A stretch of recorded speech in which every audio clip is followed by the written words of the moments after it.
Hello, hello les amis. Hello, j'espère que vous m'entendez bien. Bon, c'est l'allumé, hein, c'est comme ça que je me présente sur mon canal privé de Telegram. J'espère que vous allez tous super. Je n'ai pas été là pour la nouvelle lune précédente qui était en Gémeaux et pourtant, j'aime tellement ce signe. Mais voilà, c'est comme ça. D'ailleurs, si vous voulez avoir les infos, en fait, il faut vous inscrire sur mon site internet, m'envoyer un texto et je vous envoie le lien de mon canal privé. Telegram, c'est un canal privé. Voilà, j'ai souhaité qu'il le reste privé et donc c'est un petit peu pour mes abonnés les plus proches. Ok, donc on va faire un petit récap, les amis. Là, vous voyez, je n'ai pas eu envie de me maquiller. C'est bizarre, hein. Je prépare et puis arrive un moment, je ne veux plus préparer. Je ne veux plus. Non, parce que j'ai envie qu'il y ait une dimension spontanée et qui nous mène parfois, pas forcément vers les conclusions, hein, puisque je vous perds un peu dans les mythes entre les monts d'Érimente et le lac Stymphale et autres. Mais c'est pas grave, les amis, on a le droit de se perdre. Et puis on se raccroche aux branches. Hein. Donc l'idée c'est ça. Si on y va et puis on verra bien. D'accord. Ok. Alors je vais me pousser de là, faire toute petite et tant mieux. Hop là, on va se mettre par ici. J'espère que mon micro fonctionne. Je vois qu'il s'allume, tant mieux, parce qu'il m'a déjà fait la blague de ne pas fonctionner. Mais heureusement, je n'étais pas allée jusqu'au bout. So, pleine lune en Capricorne, les amis. Alors, nous sommes dans l'axe Cancer-Capricorne. Et écoutez, on est au tout premier degré. Et ça, on aime bien. Quelque part, on aime bien parce qu'on a toute la naïveté de ce signe, de ces deux signes, que ce soit le Cancer Capricorne, qui est un axe vraiment de maturité, un axe où en fait, par rapport à tout le développé que j'ai fait l'autre fois, et on va peut-être revenir sur ce développé en essayant de le faire rapidement, mettre en place l'idée un nouveau niveau de conscience. Comment est-ce qu'on est entré dans ce nouveau niveau de conscience et que sommes-nous en train de chercher? Ça, c'est en Taureau. Et puis, finalement, quelle est cette proposition pour la lunaison à venir, qui est une forme de maturité, hein, une forme de maturité qui est en fait comme si Saturne était devenu la maturité de Jupiter. Et je vous explique tout ça dans le développé qui suit. Alors, attendez, je déplace un truc. J'espère que vous ne le voyez pas, vous, à l'écran, ce truc-là. Bon, sinon, tant pis. Ok, donc, on avance, les amis. Alors, on revient à des trucs d'avant. Alors déjà, bon, oui, on va parler, pour cette pleine lune-là en Capricorne, on va parler de l'axe Cancer-Capricorne, du fait que Pluton soit aussi en référence avec cette pleine lune, puisqu'il y a un quinconce et que ça va être important d'en parler. On va parler de Jupiter et de Vénus, puisqu'ils étaient ensemble, ils sont entrés ensemble dans les signes du Gémeaux. Et puis, on va parler du retour à la licorne en Vierge, au plein milieu d'une des zones de rétrogradation de Mercure.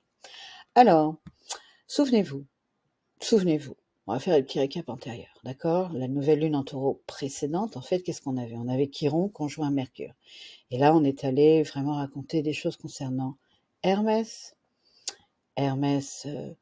le joueur, hein, le filou, celui qui, à peine né, était déjà en train de négocier. Et Hermès, le préféré de Zeus d'ailleurs, et qui, donc, comme nous dit Luc Biget, entre ombre et lumière, fait la conjonction des contraires. Il relie les opposés en comprenant que la fusion est de la confusion et qu'il faut maintenir une juste distance par rapport à la réalité par le fait de la nommer, ce qui permet de donner accès au réel. Nommer la réalité.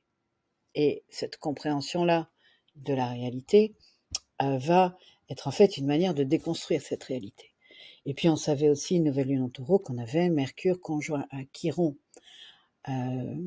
et que cette conjonction-là, au plein milieu de la zone que Mercure avait faite de rétrogradation, c'est vraiment une signature, puisqu'on est aussi conjoint au nœud lunaire, l'axe des nœuds lunaires, nœud sud en balance, nœud nord en bélier, on en a parlé plusieurs fois. Et là, dans cette conjonction Chiron-Mercure, mais il y a en fait l'idée d'une guérison avec Chiron et l'idée que Mercure et Chiron en fait sont dans une seule et même vont vers un seul et même objectif, celui de la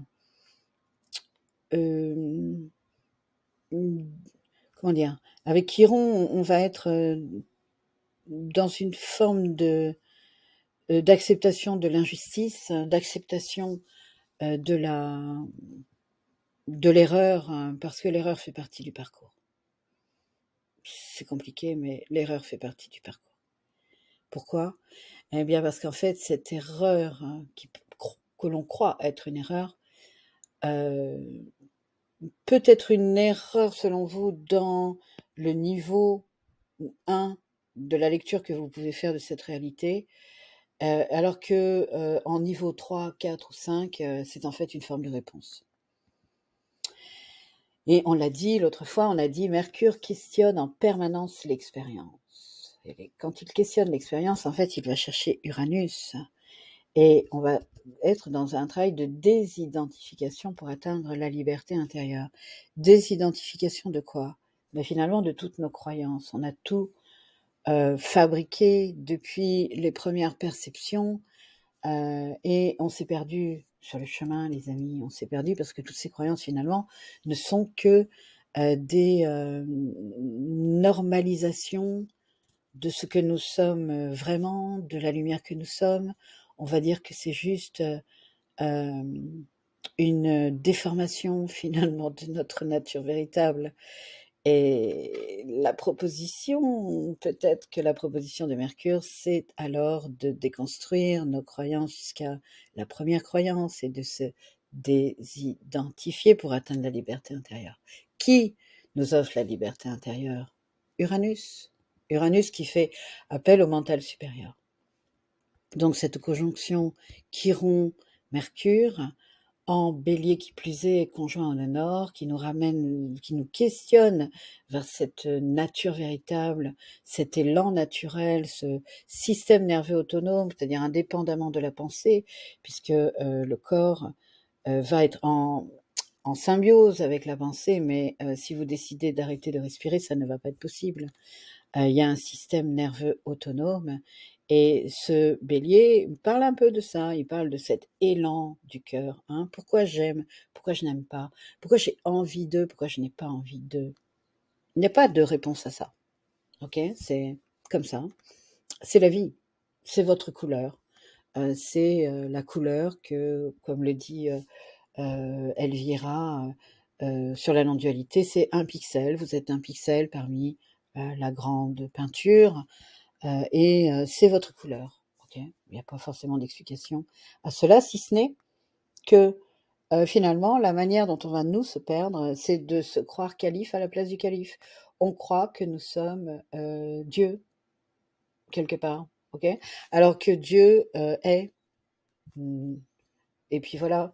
Et tout ce qui va créer des souffrances, et avec Chiron on parle bien de ça, eh bien, c'est le fait de s'identifier à voilà, la forme, s'identifier à l'histoire, alors que finalement c'est une partie de carte.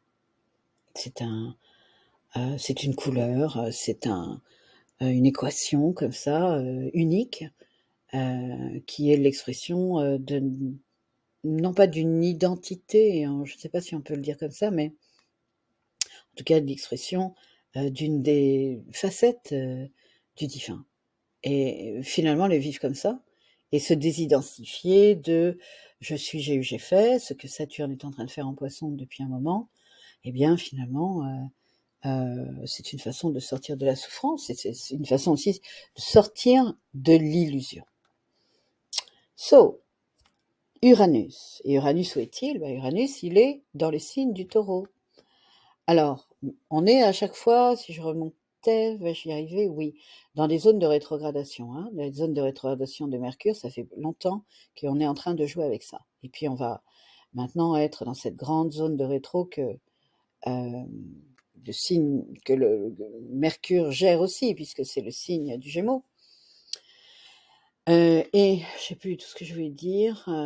Oui, on est dans les zones de rétrogradation de Mercure. Et donc, on sait que Mercure, chaque fois qu'il fait une zone de rétrogradation, entre certaines phases, il nous propose de trouver des stratégies, des techniques, des moyens de communication. Il nous demande une forme de maturation et que finalement, il nous demande d'accéder à un nouveau niveau de conscience. Et on en est tellement là, c'est tellement l'invitation que d'entrer dans un nouveau niveau de conscience. Et d'ailleurs, c'est par l'expérience de ce sacré Nenor en bélier, tout le travail des juments de Diomède, tout le travail de la reconnaissance de notre vraie nature, le fait que si on croit que grâce à la volonté ou à l'intelligence, on va gérer des choses qui sont de l'ordre de l'énergie vitale, c'est la plantade assurée, c'est le burn-out assuré. Donc, l'idée, c'est de revenir à cette vraie nature. Je vous renvoie aux vidéos précédentes parce que j'en ai beaucoup parlé et que je ne vais pas revenir tout le temps exactement au point de départ, hein, quand même. Donc, nous essayons de monter une marche, d'avoir un nouveau niveau de conscience. De quelle manière le faisons-nous?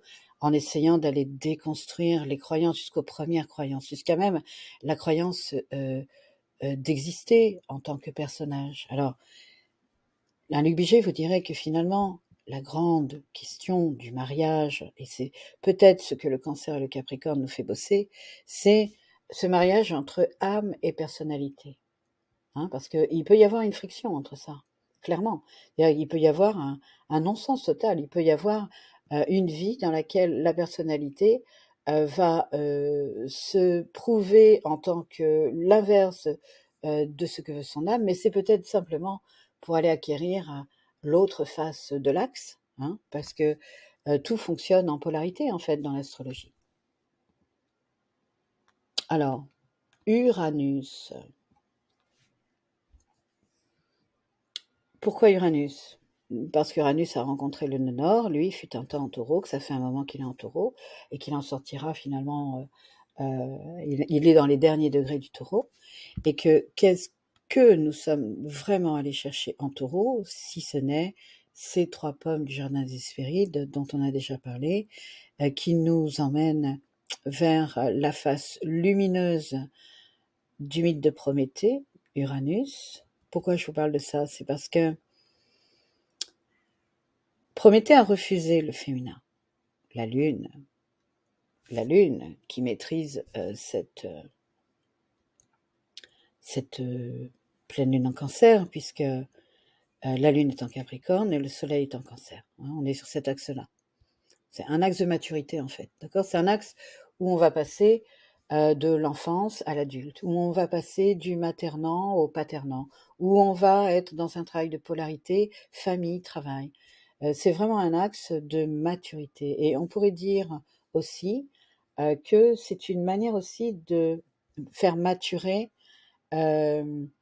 la conscience d'une joie un peu fabriquée, démonstrative, sociale, hein, qui fait vraiment nœud sud balance, c'est-à-dire donner l'image de, d'accord, que ça ait la forme de, alors que la joie saturnienne est une sorte de joie mature, mûre, qui est une forme de jubilation en fait, et qui est un peu comme la sève au printemps dans un tronc d'arbre, c'est-à-dire que rien ne se voit à l'extérieur et tout se joue à l'intérieur.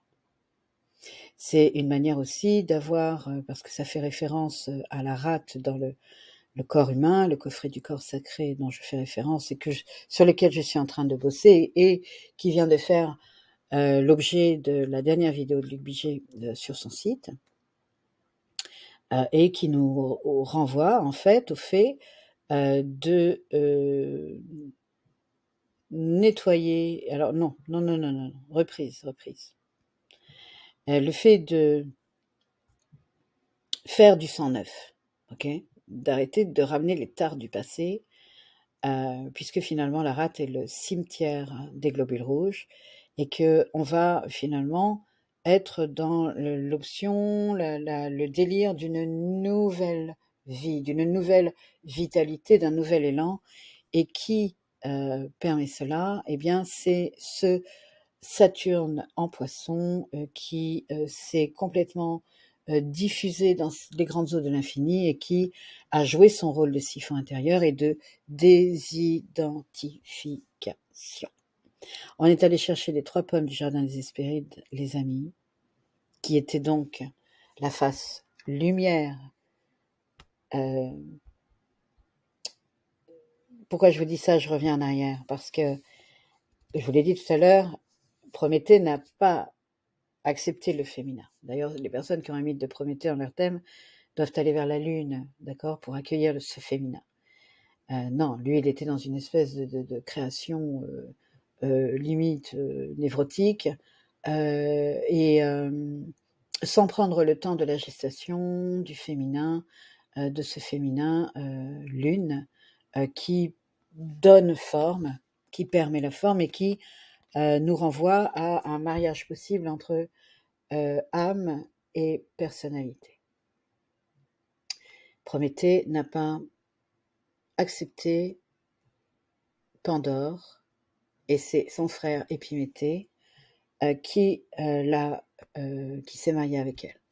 Si bien que ce qui est tombé de la jarre de Pandore, c'est la face ombre de tous ces maux que l'on a eus, maladie, santé, enfin pauvreté, maladie, etc. Et que si Prométhée avait accepté le féminin, donc le féminin de l'être, qui était sa partie féminine, c'est-à-dire Pandore, eh bien peut-être que nous aurions eu la face lumineuse, mes amis, de tout ce qui est tombé de cette jarre-là, et que alors nous aurions parlé de santé parfaite, de richesse, d'abondance naturelle. Il suffit de regarder la nature pour le comprendre, ça. Donc, ce Prométhéen qui a piqué le feu aux dieux, eh bien, il veut être calife à la place du calife. Et c'est pour ça qu'il va être enchaîné au rocher du quotidien et qu'il va bien ravaler sa fierté, en fait, son orgueil. Ok. Et qu'est-ce que le travail finalement qu'est-ce que ce boulot que nous faisons tous finalement, si ce n'est celui de mettre un genou à terre et de se mettre au service du divin. D'ailleurs, le travail qui est juste après celui des pommes, du jardin des Hespérides, qui est le travail du Cerbère, eh bien, on va sous terre, d'accord? On ne reste pas dans les grandes dimensions étoilées pour ne pas renier finalement la partie inconsciente qui nous traverse. Bon, right. Uranus en Taureau, il nous invite à aller vers la pure présence, la pure existence, la pure béatitude, Sat Chit Ananda, parce que ce sont les 3 pommes du jardin des Hespérides qui font référence à ces symboles-là. On pourrait dire aussi, peut-être un aspect un peu plus accessible, la paix, la pure existence, la joie, qui serait la pure présence, et puis l'amour, qui serait Ananda, cette béatitude finalement joyeuse, mais c'était une joie silencieuse, comme dirait Didier Weiss. Ce n'est pas une joie jupitérienne. En fait, ce Jupiter qui là en train d'entrer dans la zone de rétro de Mars, que Mars avait faite, 2022-2023, d'accord, de novembre 2022 jusqu'à mars 2023, Mars avait rétrogradé dans le signe du Gémeaux. Il était allé visiter ce féminin qui ne se laisse attraper que s'il sait qu'il ne va pas être blessé ou qu'il ne va pas blesser lui-même. Il est allé travailler un élan qui aurait acquis comme une double nature, c'est-à-dire l'élan du guerrier aurait acquis finalement comme une double nature ce signe de la balance qui serait capable de mettre de la délicatesse, de l'harmonie, de la justesse, même dans l'élan rapide et naturel. Ok, c'est-à-dire que ce mariage âme-personnalité commencerait finalement à s'imbriquer ou à, comment le dire, peut-être pas à se confondre, mais à dialoguer. Ouh, je pars loin, je pars loin. Alors, ben voilà, ça c'est parce que je n'étais pas là, pleine lune en Sagittaire. Si j'étais là, c'était le degré anarétique, souvenez-vous, Jupiter et Vénus. Alors Jupiter et Vénus, ils ont un accès direct à l'Olympe, hein, d'accord, avec Uranus, hein, tous les trois là. Donc, nous, ok, on sait que le Soleil rentrait dans le signe du Gémeaux et qu'il rentrait dans cette zone de rétro, que Jupiter va labourer 3 fois. Non, d'ailleurs, c'est pas sûr ce que je vous raconte. Non, non, non, non. Il va juste le traverser tranquillement. Et puis, je crois, hein, je suis pas certaine qu'il fasse lui-même sa zone de rétrogradation là-dedans. Je crois pas. Et ça va faire référence à Vénus, maître ésotérique du signe du Gémeaux, et la conjonction qu'il y avait eu Jupiter, Neptune, Vénus. Alors, vous vous souvenez, j'ai souvent présenté ce schéma avec des plans particuliers, plusieurs croix dans le thème, la croix des maisons, la croix solaire, la croix des nœuds lunaires, la croix de la lune noire. La croix de la lune noire, c'est le plan métaphysique, la croix des nœuds lunaires, le plan de la personnalité, par rapport à ce que je viens de dire, ok, puisque là, on est vraiment sur la lune, hein, le sujet de la personnalité. Le plan du soi, ça va être le soleil, puis le plan extérieur, c'est la terre. Donc il y a comme, en fait, une relation entre le plan métaphysique, la lune noire et le soi, et puis le plan de personnalité, le plan de la personnalité de la lune et le plan de l'expérience. Hein. On sent qu'il y a 2 niveaux de variation, et le soi va être au service évidemment de cette licorne en fait qui est notre étoile intérieure, et ça j'en ai parlé plusieurs fois. Et je vous invite à venir sur mon site intérieur, mon site internet, les amis, parce que j'ai mis en place le fait d'avoir déjà quelques outils pour pas très cher, une page sur laquelle il y a déjà des éléments importants, et je vous invite à le découvrir. So, on était pleine lune en Sagittaire, ça rentrait en Gémeaux.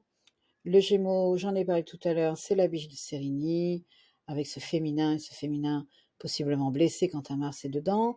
On sait qu'on était sur des zones de rétrogradation, et nous, ce qu'on aime voir, c'est que le point 1 de la future zone de rétrogradation de Vénus, eh bien, elle se joue, en fait, dans le centre, hein, à peu près, que Mars avait fait dans sa zone de rétro, j'en ai parlé la dernière fois, et ça va faire référence à la future rétrogradation, donc c'est le point 1 de la future rétrogradation.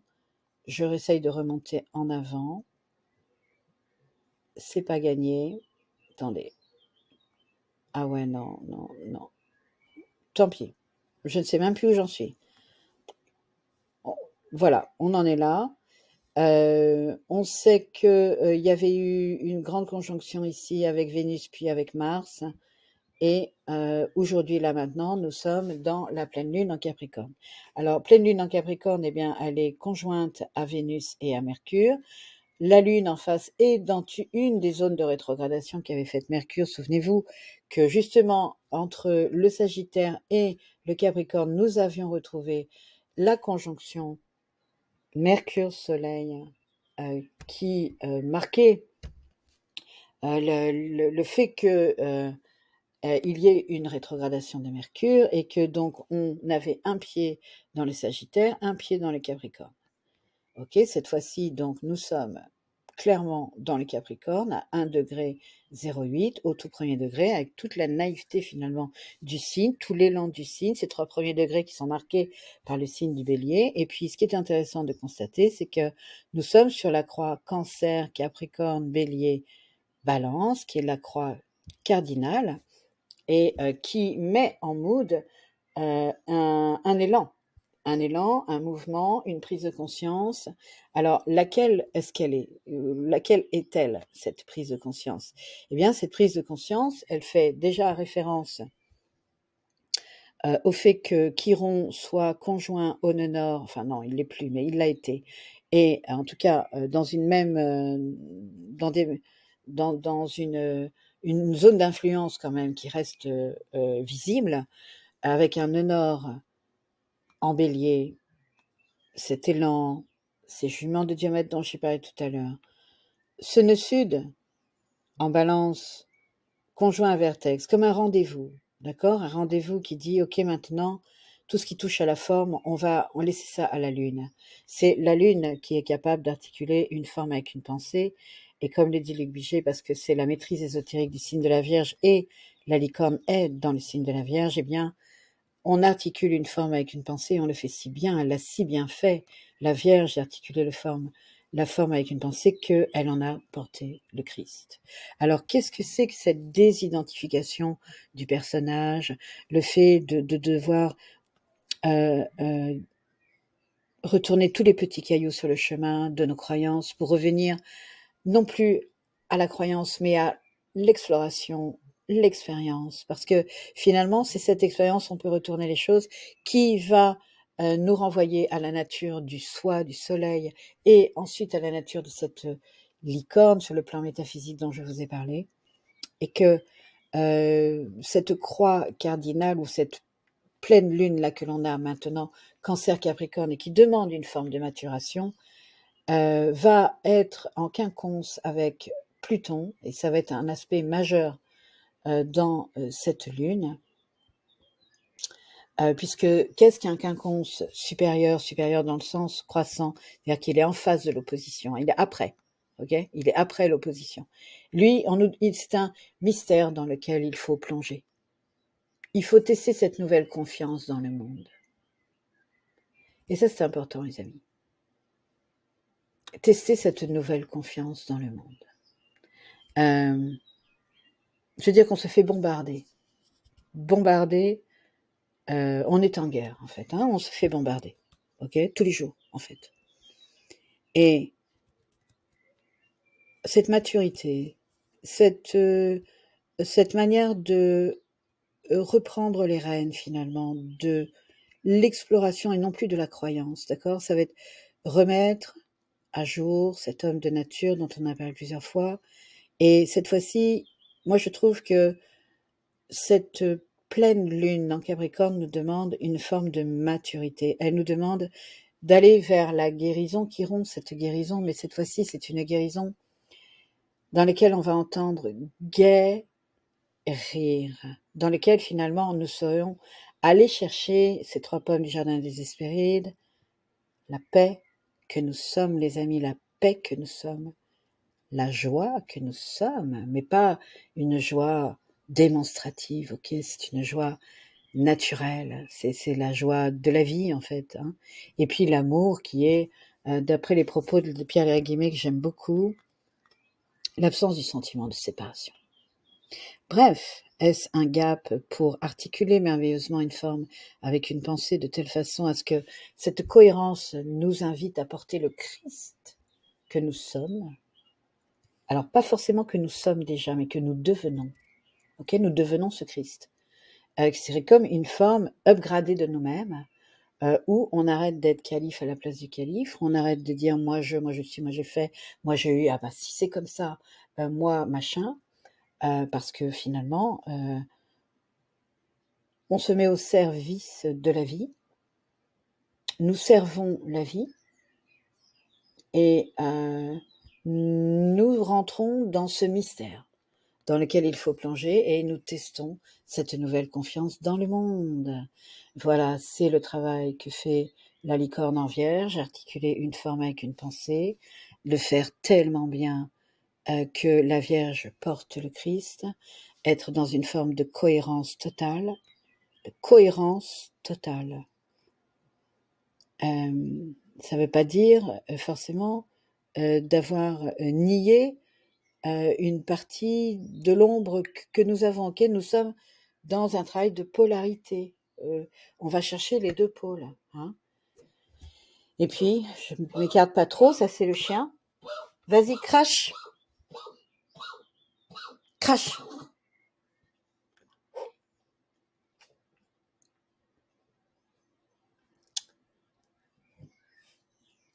Et nous entrons dans l'été. Nous entrons dans l'été. Nous sommes le lendemain de cette entrée. Donc, nous voilà sur ce solstice d'été. Et nous avons déjà les acteurs en place, puisque Jupiter va rentrer dans la zone de Mars.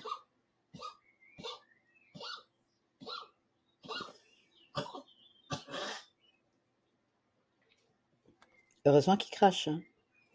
Heureusement qu'il crache, les amis. Il a des cachetons pour ça. Et cette zone-là va faire trembler cette zone-là. Tout cela prépare l'entrée de Neptune qui, lui, va repartir rétrograde très bientôt. Donc, il n'a pas décidé de rentrer maintenant en Bélier. Il ne rencontrera pas Saturne dans le signe du Poisson. Il rentrera en Bélier. Et Neptune en Bélier, ben, c'est assez particulier. Mais on en reparlera la prochaine fois. Là, c'est bon. Hein, ça suffit.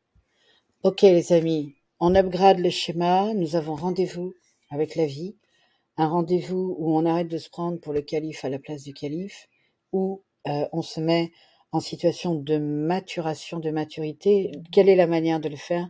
C'est d'explorer la réalité, sortir de tous les schémas de croyance, tous. Il va falloir retourner tous les petits cailloux sur le chemin. Nous ne sommes pas ce que nous croyons être.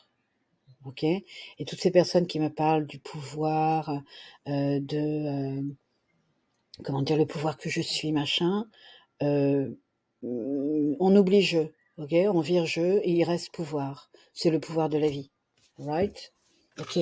Laissons faire la vie, en fait, on a envie de dire. Laissons faire la vie. Mais on se met au service de la vie, ok? Ça veut pas dire ne rien faire, ça veut dire ne pas prendre d'action, ne pas prendre de décision. Tout se joue en nous, en fait. Nous sommes la substance même de cet élan, right? Allez, je vous laisse tranquille. À la prochaine. Bye bye.